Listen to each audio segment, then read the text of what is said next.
it's really something super fantastic here. You couldn't ever imagine this. Roger, we know about that. Could you go the other way? Go back the other way.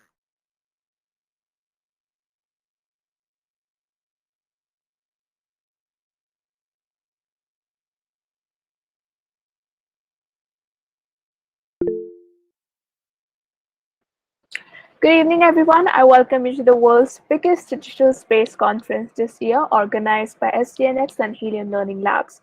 My name is Sakshi, and I'm the Chief Operating Officer for Space Development Nexus and your host for today.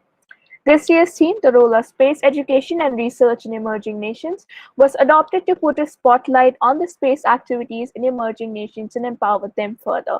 We expect that through this summit, the students and young space professionals can get guidance with their education and career.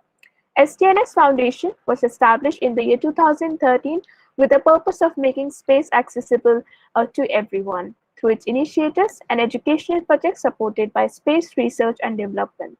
Helium Learning Labs, who are our organizing partner, are an edtech company that aims to establish a world-class space school to fill the gap between space education and the space industry, to train students for the future space workforce. Now, introducing our speaker for the evening, Jose is a tech entrepreneur and the national point of contact for Paraguay. He's director of Space Latam, organization that promotes space entrepreneurship and cooperation in Latin America, and which represent the European program Copernicus, and founder of Call to Space. Currently serves as regional director of alliances and content for Campus Party Argentina, Paraguay, and Uruguay. Also member of the International Astronautical Federation IAF Entrepreneurship and Investment Committee. He's also a speaker and consultant on issues related to early stage startups and innovation ecosystem and entrepreneurship. Trained in business innovation by the Young America's Business Trust, OEA, and the Israeli Mashav Agency for International Cooperation, he obtained various awards for his work, including TOYP Buenos Aires 10 Outstanding Young People by JCI, #Protagonist by the National Youth Secretariat of Paraguay, and Outstanding Young Professional of the Space Sector IAC 2013 Bremen. Thank you for joining us, Mr. Jose. It is really good to have you here. Please go ahead and introduce yourself to our audience and start with your presentation. Thank you. Hello, everyone. Thanks for the introduction, Sakshi, and thanks to SDNX and Helium Learning Labs for the invitation to talk in this event. So give me a second while I share my screen.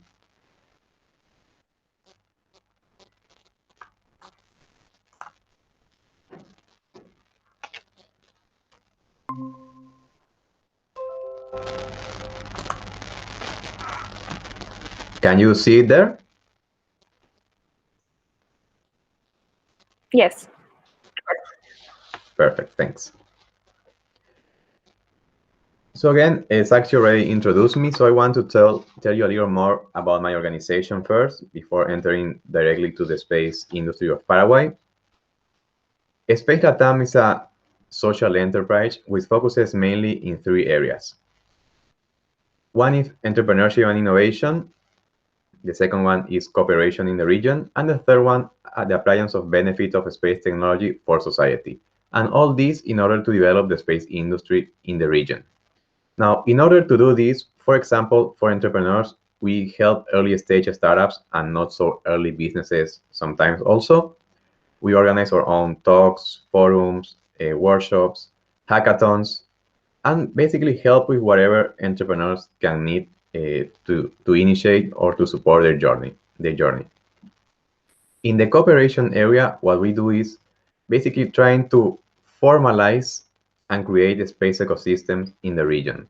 We create neutral spaces for cooperation, where we bring representatives from the civil society, the private sector, the government, and the academic sector, and with the objective that they can know each other, they can support each other's activities, and that new initiatives can come from that cooperation. And finally, in our third area, we mainly are working with satellite data from Copernicus, but we're currently also working in developing new programs, especially related to awareness in space and how can space benefit society. These are some of our past activities. We participated in forums in Chile. We've organized, again, hackathons. In 2017, we organized one with Microsoft in Buenos Aires. We supported ecosystem activities in Argentina also. Again, forums in Paraguay. We support activities like Space Up Challenge or Act in Space. And we participated also in some international forums. Now, 2020 hit us really hard, to be honest, but we managed to go through that and organize two of our biggest activities so far. One was the Latin American Space Entrepreneurship Forum, with around 20 speakers from all Latin America and other countries. And you can find all the talks on our YouTube channel as Space Latam. Sadly, most of them are in Spanish, but there are like 3 or 4 that are in English. And our second activity was the first meeting of the Paraguayan space ecosystem. So again, creating this neutral space for cooperation, we managed to unite around 35 organizations from all the country so they can know each other and cooperate between them. This was the initial stage, but now in mid-August, we have the second meeting when the idea is to create new dynamics for cooperation for these organizations. Now, going directly to Paraguay. So for those of you that haven't heard or know that much about Paraguay, Paraguay is also called the heart of South America, and it's because we are exactly located in the middle of South America. We are a relatively small country with a low population, as you can see, and we speak 2 languages. One is Spanish, and the other is Guarani, that is a native language. When we talk about Paraguayan economy, most of the economy is based in the primary sector, some energy exportations and industry, so agriculture. Paraguay, for example, is one of the biggest exporters of soy, of stevia, that is now kind of in the mouth of everyone, talking about healthy kind of sugars. And the upper picture that you see in the right, just like an interesting fact, is the Itaipu hydroelectric plant. It was one of the biggest in the world until 10 years ago that China built a bigger one. But we have 2 more of those, not that big, but 2 more. So all the energy that Paraguay produces is clean and renewable energy, and we do have like one of the cheapest fares for energy in the region.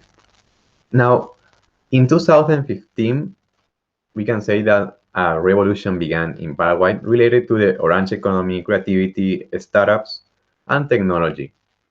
And with all that came also space. We could say that the space era in Paraguay began in 2017 with the creation of the Paraguayan Space Agency. Since its creation, the agency has been mainly focusing in 3 areas of work. One is education, by sending Paraguayan professionals outside the country so they can learn and do their PhDs or master degrees in space-related fields.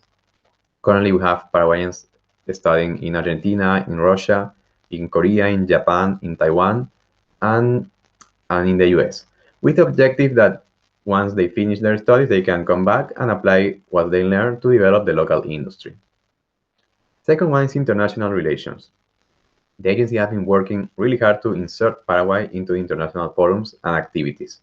Paraguay signed the Outer Space Treaty in 2016, like some months before the formalization of the Space Agency, is now a member of COPUOS, and is member also as a government of the EAF. And it's, besides the international relations, is also working more in institutional relations with other branches of the government, so they can apply also space technology to their daily activities.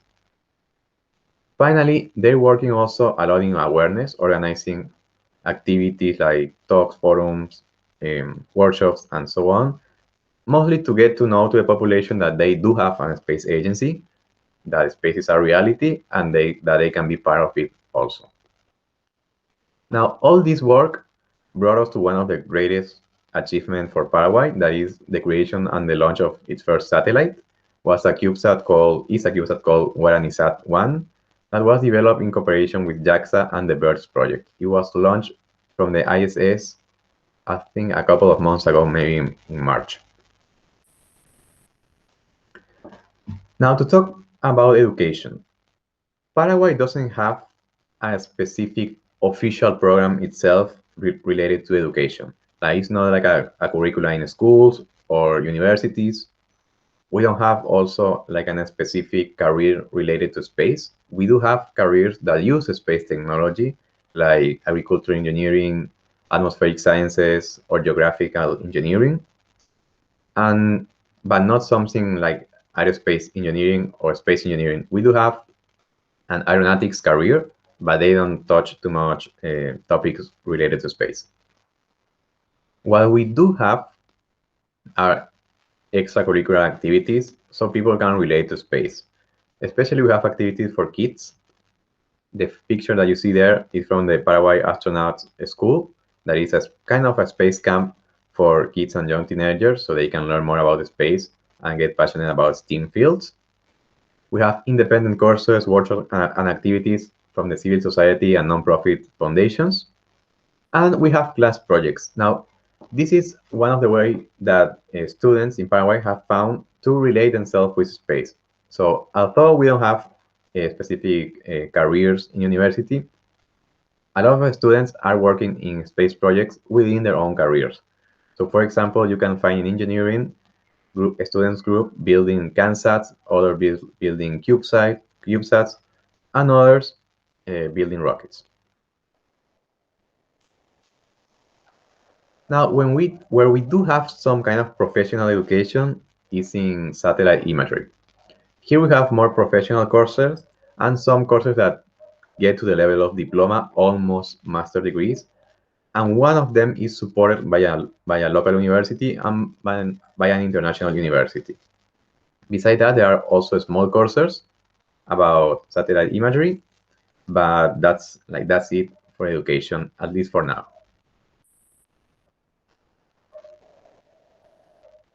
When we're talking about the private sector and the civil society, the private sector is composed about around 8 companies, where 5 of them are working in satellite imagery, 2 of them are developing their own technology on satellite imagery, 3 of them are resellers from bigger companies like Digital Globe, Esri, Planet Labs, and so on. 2 of them are developing CANSATs and CubeSats with commercial purposes, and then we are us, that we are kind of in the middle between a company and a nonprofit organization.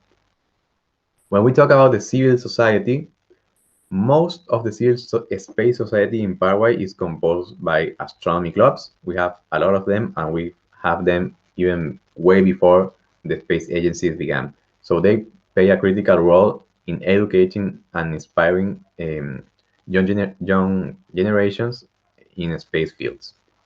And the thing that you can see down there is a mobile observatory that that is for one of these nonprofit organizations that usually travels the country organizing talks and observations and teaching people about space and astronomy. And again, we are here like in the middle between, trying to be the link between all these organizations. Now, when we talk about science, again, Paraguayan space science is not that big, especially if we are talking of science related directly to space. Like, for example, we have scientists working with dark matter with international institutes that are really important investigations at an international level. But besides that, we don't have that much similar to that.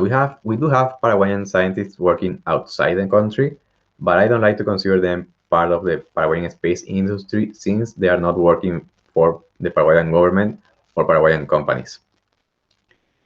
We do have a lot of, we could say, somehow isolated groups working with satellite imagery with activities related to health, for example. Related to health, especially, well, the CubeSat, the objective, for example, of the CubeSat that we launched is to monitor Chagas disease in the north of the country. So we have similar groups of scientists working also with satellite imagery to support that types or kind of investigation. Just to close, Paraguay is still taking its first step in the space industry. I think it has some important achievements like having their own agency, not every Latin American country has their own agency, and some of the agencies are not that active like this one. Second, having its first satellite, and third, uniting the space ecosystem. Now, I see like Paraguay is going to have a bright future in the space industry, but it's going to take some time, a lot of hard work, studies, and a lot of internal cooperation and international cooperation. So that was all related to Paraguayan space industry. Thanks for listening to me, and those are my contact data if you want to reach me out.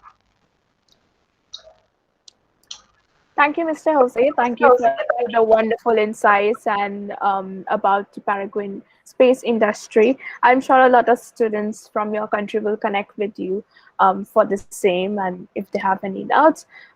Just to move on to the interview part, and I just have a few questions for you. So what do you think will be the future of space industry in Paraguay, and what will be the next big step in the space technology? Well, I think Paraguay have a lot of areas to advance related to space industry. One is we need more education and we need more awareness. So I will think that we have to work first towards that. It's perfect, and I think it's amazing that we have Paraguayan professionals outside, but there is a lot of free material for that of great quality related to space that everyone can access, and people don't have that in mind. Like, if I don't have any background in space formation and I run a space company, and I did that thanks to these kind of materials. And then, of course, I began to professionalize more, but there is enough material there to take the initial steps in almost every space field. So I would say that is something we have to focus, and also incentives for the private sector. And the next great step, I would say that it's not really to create that much CubeSats. I think it's a great achievement and it's perfect. I would say that Paraguay should focus maybe in having a laboratory to test components, not just CubeSats, but also some satellite components and similars, and maybe focus in developing one or two kind of components or sensors or something like that that could get them that could get us in the international market. So I would say more like a commercial focus than just solely a scientific or educational focus.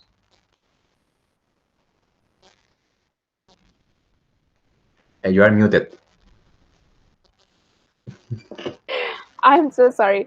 So how important do you think the outreach activities are? For example, you talked about the astronomy club, to popularize space in your country, and yeah, other science communication activities as well. I think these activities are really important. Like, they've been playing a huge role in inspiring young generations, and most of them, like most of the people I know from the space industry in Paraguay, became interested in space thanks to astronomy. So I think that it's amazing that they are there, and that we have every time more this club or this type of clubs. But also, I think it's important to like separate this. Maybe, how can I explain it? Maybe we see astronomy like too far. So it will be great to see also these clubs that there are some of them that are doing it to bring like space more to Earth and say, okay, this is not just something that you can observe, but if you are interested in space, you can also do this. You can with data, you can do that. So I would say, because if we want to develop the industry, we need a little more than just inspiration, and we need to take action and help people take action onto things. So there again, there's a lot of people interested in astronomy, but it just stay there because, okay, I can buy a telescope and then what? But if you help those people that are interested in space, maybe from 10 to want to really develop a profession in the space industry. So again, just to close that question is, I think they are great, it's amazing, but we just need a little push to get like more, I could say, more practical things happen with the people that are interested in space.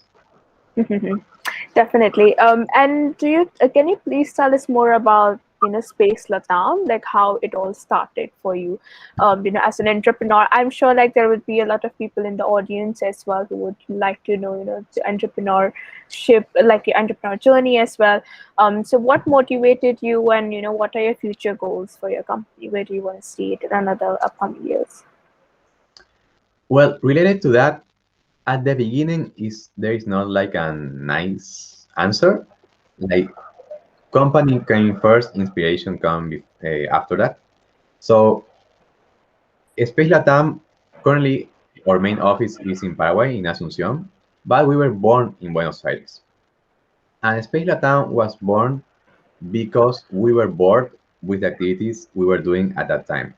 At that time, I was in charge of the Startup Weekend chapter in Buenos Aires, and we wanted like to organize a hackathon that other people are not organizing, or for another topic, because all topics were repeated. Like we have another like 5 hackathon of e-commerce, 5 hackathon of intelligent of blockchain, and so we were searching for other topics that are not being touched in Argentina and that may be useful to have some entrepreneurship related activity.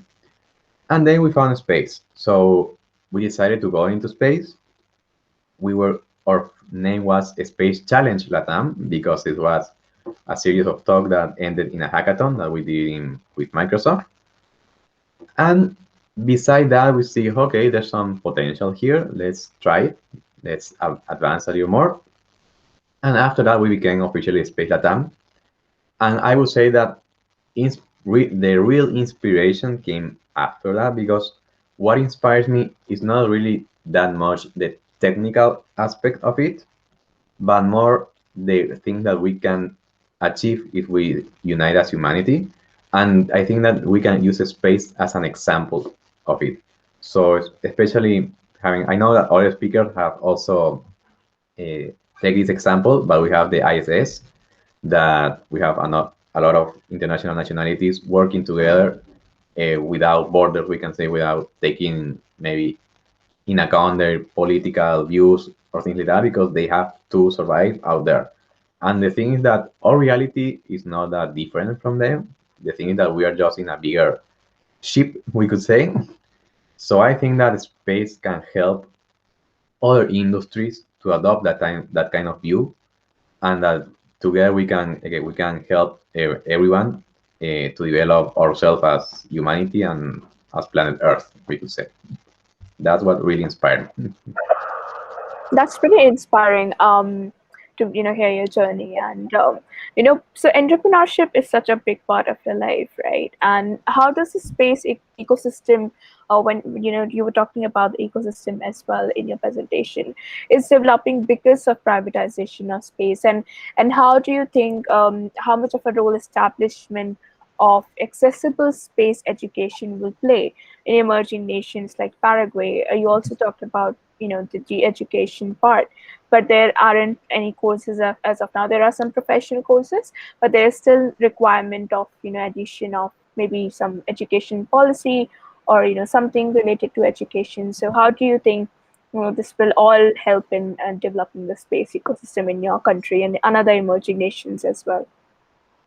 Well, beginning from the space ecosystem, I think it's key that the space ecosystem is united, because space is not a common theme in society, especially like in most Latin American countries. We have some countries that are more aware of space, like it could be Argentina, Brazil, Mexico, maybe. But in the rest of the countries of Latin America, Paraguay included, of course, people just don't know about space. And even here, you can ask them, hey, do you know that we have a space agency? And like, oh, really? Do we? So we need to play a role in also in generating awareness to the people, so that awareness can have support for the space organizations. Like, for example, even for us, funding is really hard to get locally, but that's because banks and huge companies are not aware of the importance of develop the space industry, or are not even aware that they are currently using space technology. So that, like, I think that the role of the ecosystem is first creating that awareness, creating activities involving everyone, and help creating like the structures or procedures that can help new entrepreneurs develop, and not just entrepreneurs, but every person that could be interested in entering the space as a profession, or even just as a hobby. I think when we have more of everything, the industry will begin to develop more. Now, related to education, and I think education plays a key role. I think that it's important having a national policy on education related to space, and that space is included in schools curriculum and in universities, and in all careers, not just in like in engineer, because that's another myth that we have, and I'm sure you have it also when you're talking with people there, that people usually think that space is related just to engineers or to military or to something like that. So, and it's not true. So every career can relate in some way with space, and you can add space curriculum to medicine and talk a little more about space medicine. I'm not asking to be a whole course on space medicine, but at least one class you can talk about that.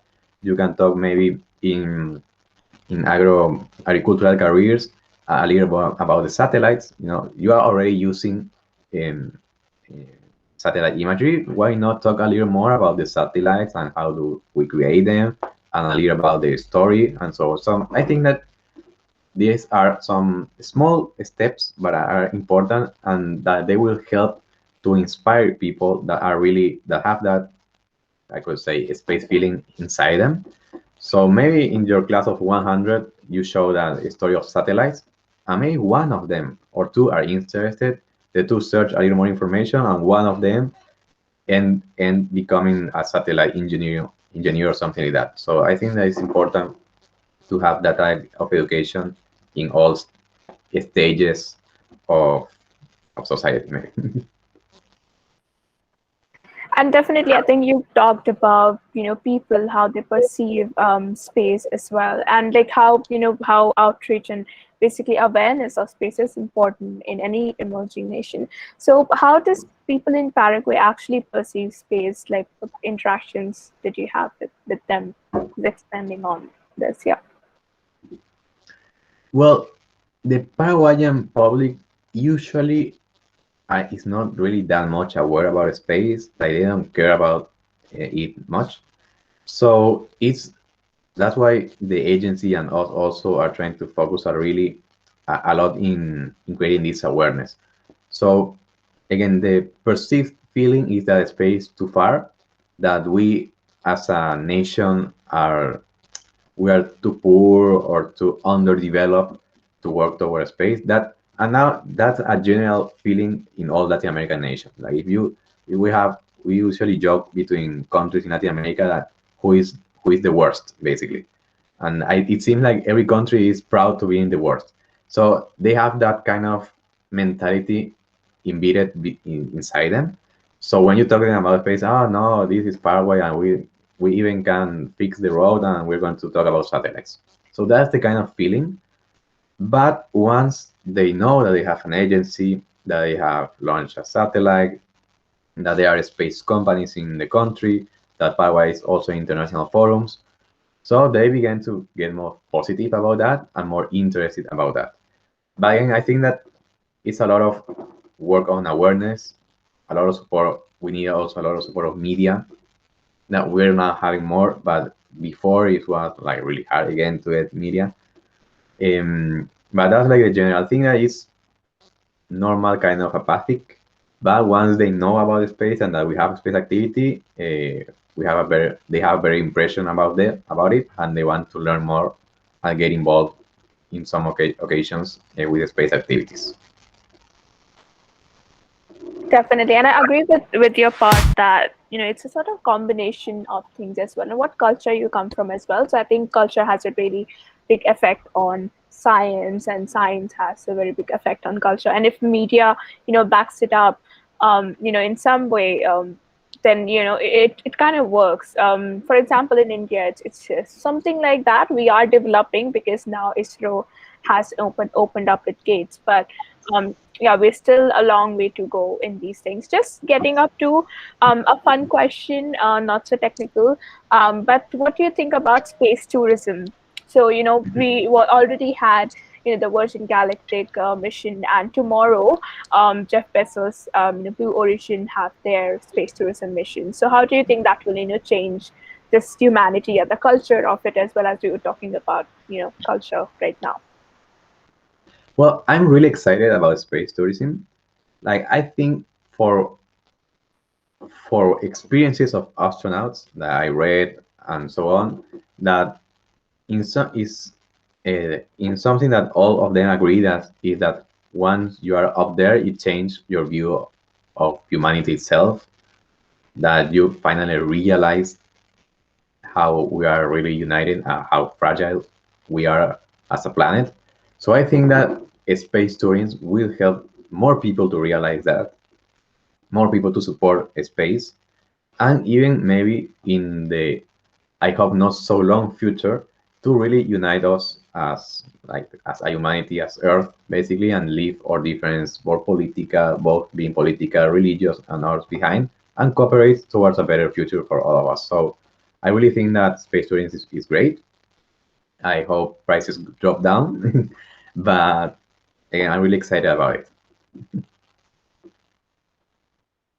You are muted. We all hope that the prices go down in the near future. Obviously, we are all excited for this and want to be an astronaut, especially the ones who are in the space industry already.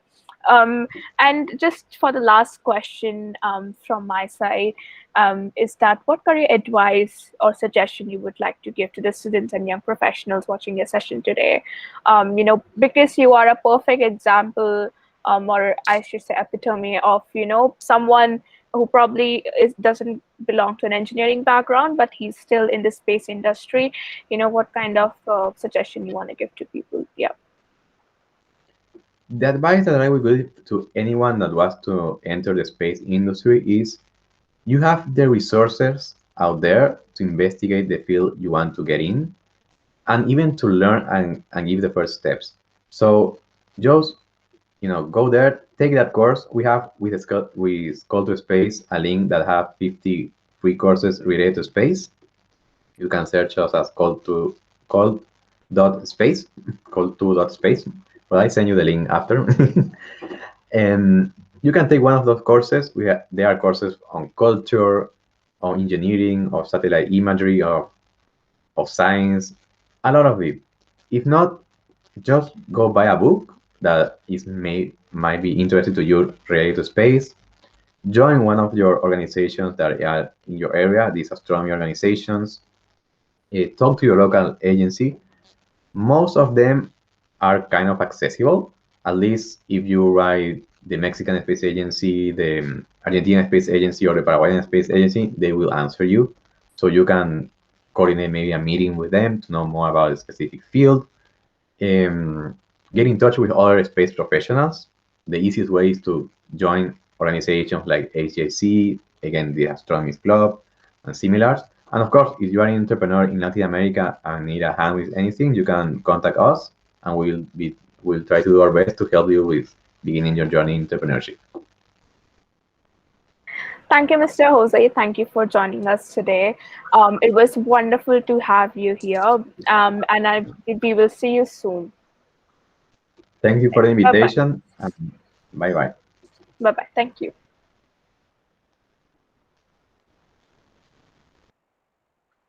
So tomorrow we have 3 exciting sessions coming up for Global Space Summit, and I hope to see you all tomorrow.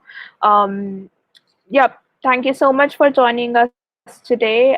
Good night. Take care. Bye-bye.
explanation for that.